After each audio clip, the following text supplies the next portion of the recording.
দাঁড়াও, তুমি জানো না স্কুলে সুইংগাম এলাও নাই, তবুও তুমি আমার সামনে সুইংগাম চিবাতে চিবাতে আসছো। এক্ষুনি এটা ফেলে দাও, ফেলে দাও। তোমাকে তো আজকে এমন করবেন না ম্যাম, প্লিজ মাফ করুন প্লিজ ম্যাম, যাও এক্ষুনি। দাঁড়াও তুমি,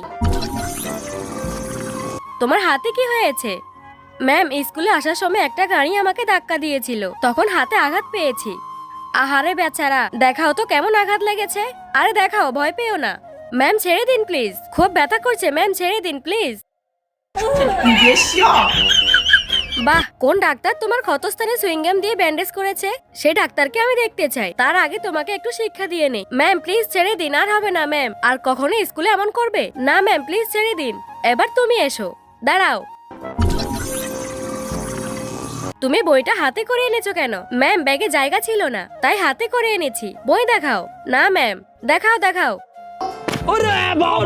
আরে বাবা, তুমি তো বেশ চালাক। এগুলো সব কি? ভুল হয়ে গেছে ম্যাম, শেষবারের মতো মাফ করে দিন।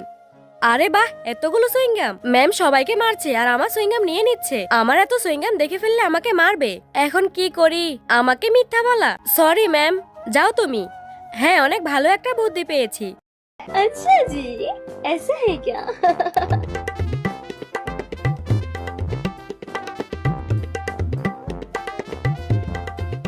সেসব সুইংগাম দিয়ে একটা ছাতার মতো বানিয়ে নেই। এবার এটা ছাতা হয়ে গেছে। এখন স্কুলে যাই।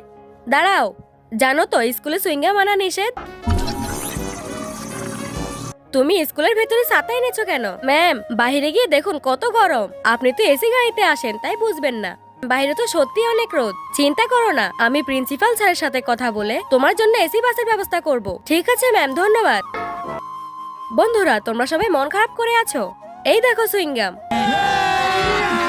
अभी मजा आएगा ना भिड़ो।